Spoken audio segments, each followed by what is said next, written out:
സ്വപ്നതുല്യം. ഇതിൽ കുറച്ച് നിലവിലെ അർജന്റീൻ ടീമിനെ വിശേഷിപ്പിക്കാനാവില്ല. 2018 ലോകകപ്പിൽ വൻ തിരിച്ചടി നേരിട്ട അർജന്റീന കോച്ച് ലയണൽ സ്കലോണിക്ക് കീഴിൽ നടത്തിയ മുന്നേറ്റം ഫുട്ബോൾ ചരിത്രത്തിലെ തന്നെ അപൂർവതയാണ്.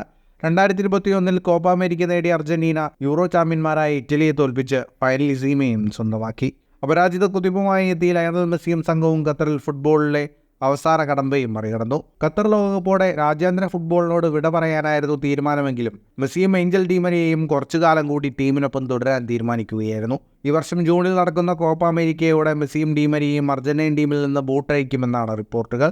മെസ്സി ബൂട്ടഴിച്ചാൽ അർജന്റീനയുടെ ഭാവി എന്തായിരിക്കുമെന്നാണ് ഇപ്പോൾ ഫുട്ബോൾ ലോകത്തെ പ്രധാന ചർച്ച.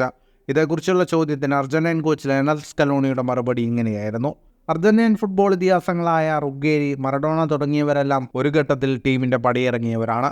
എന്നിട്ടും അർജന്റീന മുന്നോട്ട് ശക്തരായിപ്പോയി. മെസ്സി, ഡി-മരിയ തുടങ്ങിയ താരങ്ങൾ ടീമിനെ വിട്ടുപോകുമെന്ന് ഉറപ്പാണ്. ഇത് വളരെയധികം വേദനിപ്പിക്കുന്ന കാര്യമാണ്. കാരണം അവർ അർജന്റീൻ ഫുട്ബോളിന് നൽകിയ സംഭാവനകൾ വളരെ വലുതാണ്.